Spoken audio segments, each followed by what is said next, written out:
नमस्कार, times of Swaraj में आप सबों का स्वागत है और मैं हूं संतोष सिंह। और आज हम टाइम्स ऑफ स्वराज में चर्चा प्रशांत किशोर की कर रहे हैं। देखिए, प्रशांत किशोर को लेकर हम शुरू से ऑब्जेक्टिव हैं, मतलब एकदम उसके हर एक गतिविधि पर नजर रहती है, इसलिए हम उसकी आलोचना करते रहते हैं।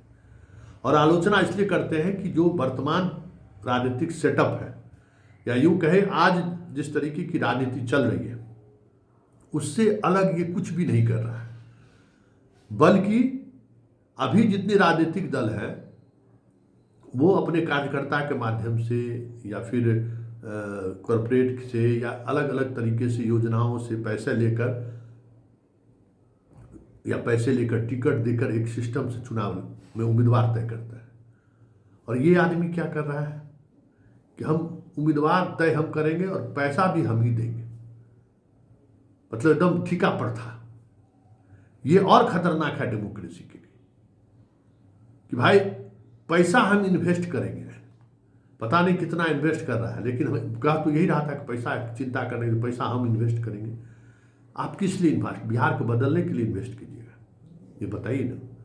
कोई भी आदमी जो कोई दुकान खोलता है, पूंजी लगाता है उसमें, तो क्या उस इलाके के गरीबों के कल्याण के लिए खोलता है क्या? सस्ते दर पर लोगों को सामान मुहैया कराना चाहता है क्या? नहीं ना, मुनाफा कमाना रहता है। तो और बाकी पार्टियों का मुनाफा कमाने का तरीका और इसका तरीका कहीं ज़्यादा खतरनाक हमको लगता है। अब देखिए कितना बड़ा बड़ा बात करता था, डींग हाँकता था। देखिए हम जो प्रदेश अध्यक्ष बनाए हैं विदेश सेवा के हैं, IITian हैं, तो इतने पढ़े लिखे लोग हैं, हमारे साथ जो लोग जुड़े हुए हैं पढ़े लिखे लोग हैं। अब जरा देखिए, 4 गो टिकट देने में तो पसीना छूट गया, 2 गो उम्मीदवार बदलना पड़ा। और जिसको कह रहा था कि बाप रे कोरोना काल में जो है जबरदस्त डॉक्टर है, 12वीं पास है। गांव वाला जो कोई डॉक्टर होता है ना, वो कोई डॉक्टर जो पहले भी गए थे। और अब तो नॉमिनेशन हो गया है, तो नॉमिनेशन आने के बाद सारे उम्मीदवारों का पठन पाठन, क्रिमिनल हिस्ट्री सब आ गया है। तो अब जरा देखिए इनका एक एक उम्मीदवार देखिए। शुरुआत हम इमामगंज से करते हैं, समझ गए ना। जो NDA का उम्मीदवार है वो MA पास है, दीपा माझी जी, जो आपको जीतन राम मांझी की पुतौह है। RJD वाला जो है वो 12वां पास है, रोशन मांझी। और जितेंद्र पासवान जो जनाब जो है सो जनस्वराज के टिकट से खड़े हैं, उन 12वीं पास है, जिनके बारे में लोग डॉक्टर कह रहे थे। और इन पर 2 गो क्रिमिनल केस भी है। और इसकी आमदनी सब 92 लाख रुपया है, कुल संपत्ति इनका 92 लाख है, जबकि RJD वाला के 30 लाख है। और 3 करोड़ रुपया जैसे दीपा माझी 3 करोड़ से ज़्यादा है। तो मतलब संपत्ति में भी कोनो कम नहीं है इनका उम्मीदवार। अब समझ जाइए कि ये इनके उम्मीदवार का बायोडाटा है। आप जरा देखिए। अब हम बात करते हैं आपको तरारी का। तरारी में देख लीजिए, जो विशाल प्रशांत है BJP से, वो 12वीं पास। राजू यादव जो CPI माले से हैं वो MA पास है, उन पर 3 गो क्रिमिनल का मुकदमा है। अच्छा, किरण कुमारी जो है जो जनसुराज के हैं वो है 10वीं पास, समझ जाएंगे। और हाउस कुल संपत्ति उनका भी 23-24 लाख रुपया है। भाकपा माले वाला का 17 लाख करीब है। पर विशाल प्रशांत के जैसे 42-32 लाख के करीब है। मतलब आप समझ जाइए कि किरण कुमारी जो इनका जो प्रत्याशी है वो मैट्रिक पास है। कहे जो पढ़े लिखे क्या क्या लाए से समझ जाए। और इसके हस्बैंड जो है CCL के बड़ा नामी गामी इंजीनियर, ठेकेदार CCL समझते ही, इसका क्वालिफिकेशन यही है। अब आगे चलिए, अब हम रामगढ़ की बात कर लेते हैं।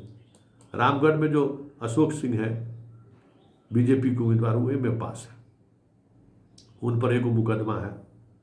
और क्या कहते हैं 31 लाख रुपया इनका है, कृषि प्रोफेशन है इसका।